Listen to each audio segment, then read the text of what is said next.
Hey guys, welcome to a new video. I'm Stephanie West. I'm an LPC here in the state of Michigan. Today I want to talk about kind of one of my passion topics that hopefully as I work towards getting some book details worked out, this is going to be a huge emphasis.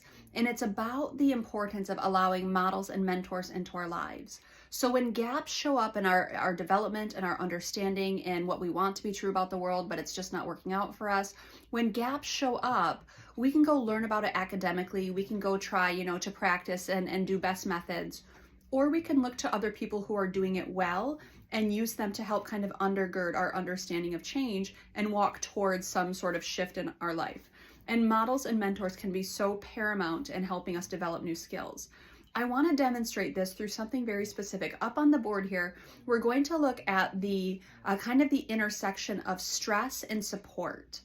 A lot of times we lament that we have stress in our lives, but of course we have stress in our lives. What we do with that stress matters, and how we kind of read that stress matters so much. So we can look at the word eustress, E-U-S-T-R-E-S-S.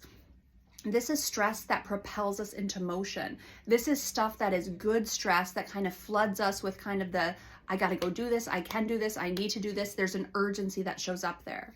Then there's distress. Distress tends to immobilize us. Now, not always. Some people are very good under pressure and they can kind of make things happen, nose to the grindstone when push comes to shove. I'm seeing how many cliches I can put in. I think I'm doing well.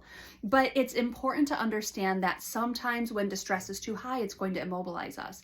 And so what I want to talk about today is how do we use stress to our advantage, but it's stress aligned with support that matters so much. So if we look up on the board here, on the axis over here, I have stress.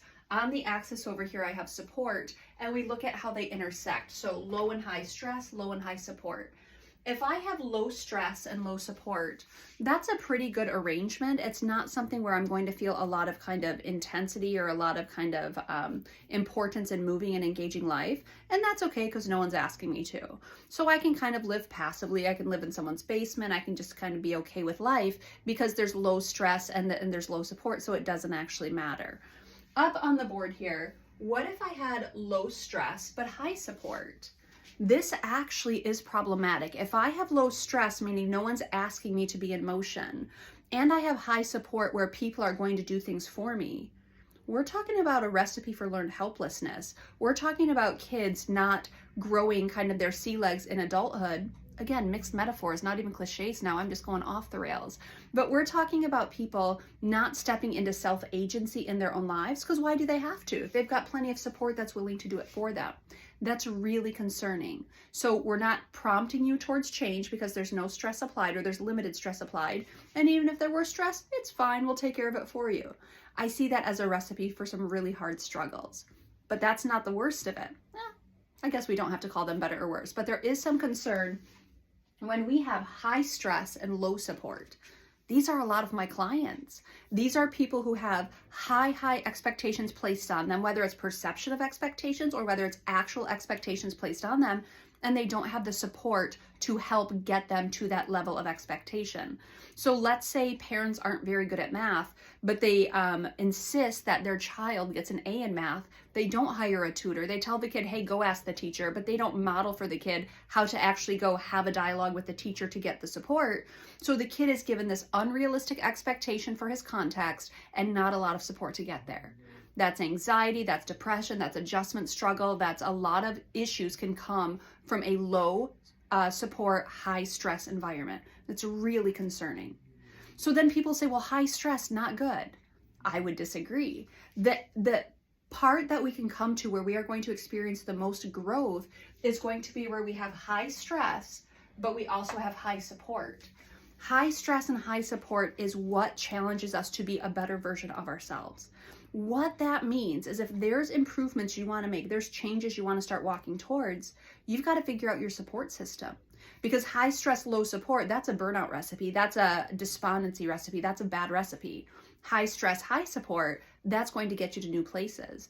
So I'll have clients come in and say, hey, Steph, I want to walk with you on a nutrition journey. Cool. I have certification there. I can do that. They say, Steph, I want to walk with you towards emotional and mental health. That's cool. I've got certification. I can do that. We can walk there together. I'll be your support. They say, Steph, I want to work with you on budgeting. And I say, okay, we're going to have to pull someone else in here. I know how to budget and I'm going to share my methods with you, but you might actually benefit from having someone with that skill set come alongside of you. That's an extra support to help manage the stress. Someone comes in and says, hey, Steph, I want to, maybe they're a young man and they want to learn about, how to grow into an autonomous grown male. I can give best suggestions. I can give data. I can't give them insights for my experience because I haven't been a grown man before, but I can maybe look into male mentorship for them because the level of support they give, if it matches the stress on them, that is a recipe for growth. So we want to be just very candid. If you've got changes you want to make and it's just not working out for you, check your support system. Figure out, who do I pull in? What would that look like to pull in other people to help me? Because high stress is good. It prompts me to new spaces if I have high support. If I have high stress and low support, that is a recipe for mental health struggle. So you need to pull in extra supports, whatever that looks like. And if you have questions, send them my way. I'd love to get you started. Therapists are a support. We can bring added value. We can bring support in and kind of help mitigate or kind of match the level of distress you're experiencing. It's part of what is for your good, bringing in people to help.